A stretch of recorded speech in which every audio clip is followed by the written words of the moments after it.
No one on the Utah Jazz is using the word stop when referring to what they'll try to do to James Harden in Game 2 of the Western Conference semifinals on Wednesday night, Thursday in Manila, after the Houston Rockets star scored 41 points in a Game 1 rout. They're simply searching for ways to slow him down a bit after he's averaged almost 36 points a game in 5 meetings this season. He is a heck of a player, so it's going to be tough, but we feel like we can just try to make it a bit tough on him for the whole time he's out there, Utah's Joe Ingles said. Harden made 7 three-pointers in Game 1, leaving the Jazz focused on limiting him from long range. "Just make him a driver," rookie Donovan Mitchell said. "He loves getting back to that three." They got comfortable in the first half, and they went up 30. So just being able to make them uncomfortable and not let them dictate what we do on defense. Make sure we dictate what they do. Coach Mike D'Antoni isn't concerned about anything that the Jazz might throw at Harden on Wednesday and believes the only thing that can keep Harden from a big game is, well, Harden. "There's no answer. He's seen it all," D'Antoni said. "Now, he might play bad, and that's because he's human. But there's nothing that you can conceivably come up with that can stop one of the best defensive players ever." Harden led the NBA in scoring in the regular season by averaging a career-high 30. 4 points a game and ranks second behind LeBron James this postseason with 31 points a game. Houston's Trevor Ariza, a player known for his defense, has the task of guarding Mitchell in this series. He was asked what he would try if he had to guard Harden.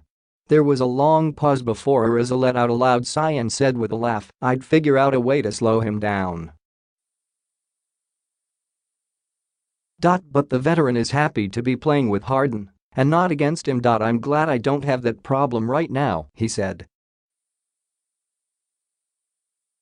"I wouldn't tell them what I think. I would let them try to figure it out on their own."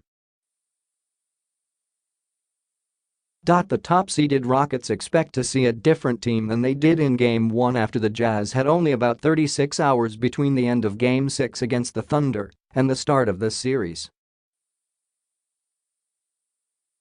"I think a couple days rest will help them, and we'll get the best they've got," D'Antoni said. The Jazz refused to use fatigue as an excuse for their poor performance in Game 1, but they did admit that they were feeling better about this game with a little bit of rest.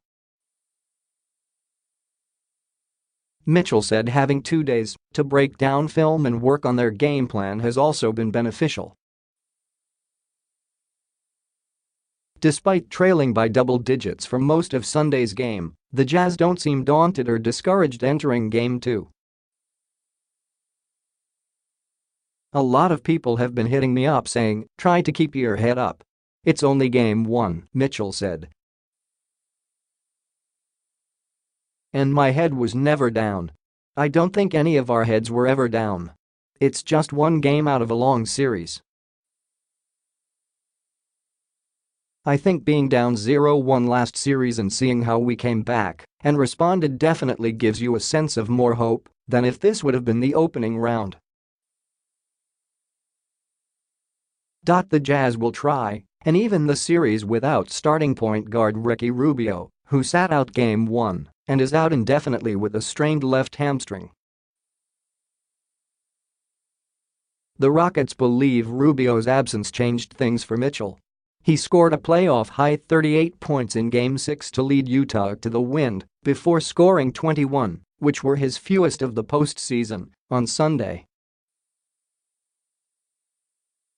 "It makes Donovan handle the ball more than they would like," Ariza said of Rubio's injury.